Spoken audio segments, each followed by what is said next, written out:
La première fois que j'ai été exposé à Silent Hill, c'était Silent Hill 1. J'étais absolument fasciné par le monde, par le côté horreur psychologique qui était dans ce titre-là. Je me souviens, là, la première fois que tu es exposé au monde, au Otherworld, comment que ça devient terrifiant.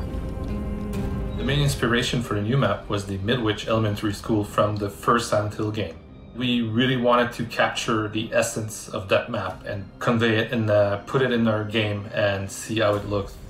One of the important things for me was to include this iconic room we see in the first Silent Hill game. There's a lot of little details that scare you off, some awkward, crazy, gory looking stuff, some bodies hanging. I think one of my favorite one is the locker room, where we also included this little locker where you hear some knocking, and the little jump scare where the body is coming out of the locker. Pour Pyramid Head, on voulait s'assurer que le personnage qu'on allait représenter, c'était l'original. Nous avions une bonne idée de qu'est-ce qu'on voulait faire avec lui, avec la trail. On croyait que c'était un pouvoir très intéressant de pouvoir dessiner cette tranchée pour créer des stratégies et puis donner des choix aux survivors. Est-ce qu'on va passer à travers le trail ou est-ce qu'on va essayer d'éviter le trail?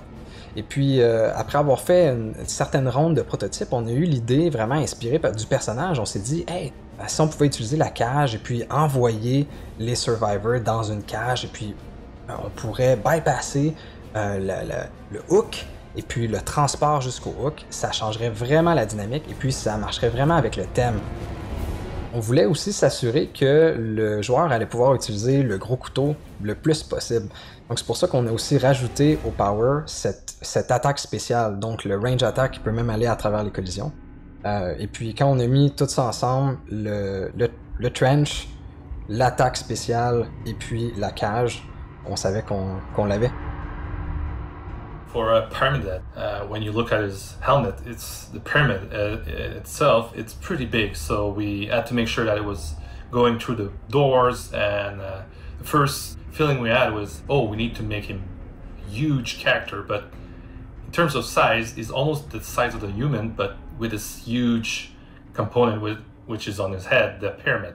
It's a character that was done a long time ago, so there's a lot of details that were a bit blurry, and we had to make sure that we were putting the right one in the right place. So there was a lot of back and forth with Konami, and in the end, we're pretty happy with the turnout.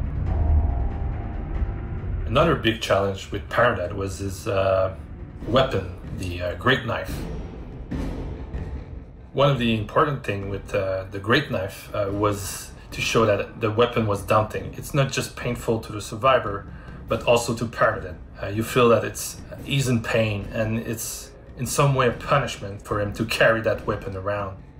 C'est incroyablement excitant de pouvoir amener une franchise comme Silent Hill dans notre univers, dans Dead by Daylight. C'est vraiment un honneur.